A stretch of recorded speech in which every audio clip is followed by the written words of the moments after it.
UDF സർക്കാരിന്റെ സ്വപ്ന പദ്ധതിക്കാണ് എന്തായാലും നാളെ തുടക്കം കുറിക്കുന്നത്. കേരളത്തിൽ കെ.എസ്.ആർ.ടി.സിക്ക് സാമ്പത്തിക സഹായം ലഭിച്ചാൽ മാത്രമേ പദ്ധതി മുന്നോട്ട് പോകാനാകൂ എന്നതിൽ തർക്കമില്ല.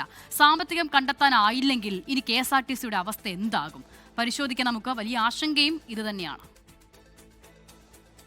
പദ്ധതി സർക്കാരിന് ഒരു മാസം 65 മുതൽ 70 കോടിയോളം രൂപയുടെ സാമ്പത്തിക ബാധ്യതയുണ്ടാക്കും. കെ.എസ്.ആർ.ടി.സിക്ക് അതിന്റെ വരുമാനത്തിൽ ഒരു വർഷം 800 കോടി രൂപയുടെ കുറവും ഉണ്ടാക്കും. ഈ പണം സർക്കാർ കെ.എസ്.ആർ.ടി.സിക്ക് നൽകുമെന്നാണ് തീരുമാനം. ഇതിനു പുറമെ നിലവിൽ സർക്കാർ വർഷാവർഷം 1500 കോടി രൂപ കെ.എസ്.ആർ.ടി.സിക്ക് നൽകുന്നുണ്ട്. ഒരു മാസം 125 കോടി വെച്ചാണ് സർക്കാർ നൽകുന്നത്. ഇത് കൂടാതെയാണ് 800 കോടി രൂപ കൂടി നൽകുന്നത്. കെ.എസ്.ആർ.ടി.സിക്ക് സാമ്പത്തിക ബാധ്യത ഉണ്ടാകില്ലെന്നും സർക്കാർ സഹായം ഉറപ്പിക്കുമെന്നും മുഖ്യമന്ത്രി തന്നെ ഉറപ്പ് നൽകിയിട്ടുണ്ട്. വരുമാനം വർദ്ധിപ്പിക്കാനുള്ള മാർഗങ്ങൾ നടപ്പിലാക്കണമെന്ന് സംസ്ഥാന സർക്കാർ കെ.എസ്.ആർ.ടി.സിയോട് അഭ്യർത്ഥിച്ചിട്ടുണ്ട്. ഈ അഭ്യർത്ഥന അവർ സ്വീകരിച്ചിട്ടുമുണ്ട്.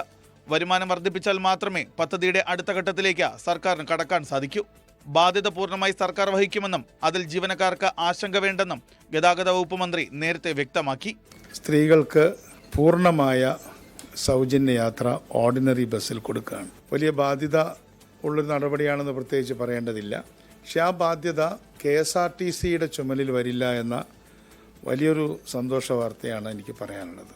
ഓരോ മാസവും യാത്രാ ചെലവഴി ഉണ്ടാകുന്ന ബാധ്യത കെ.എസ്.ആർ.ടി.സി സംസ്ഥാന സർക്കാരിനെ അറിയിക്കും. കെ.എസ്.ആർ.ടി.സിക്ക് നഷ്ടമുണ്ടായാലും സ്ത്രീകളുടെ മാസവരുമാനത്തിൽ 20% വരെ വർധന ഉണ്ടാകുമെന്നാണ് വിലയിരുത്തൽ. പക്ഷേ ഓരോ മാസവും പണം മുൻകൂറായി ലഭിച്ചില്ലെങ്കിൽ കെ.എസ്.ആർ.ടി.സി പ്രതിസന്ധിയിലാകും. ഡീസൽ പോലും വാങ്ങാൻ പറ്റാത്ത അവസ്ഥയിലാകും. ജിബിൻ JB 24 തിരുവനന്തപുരം.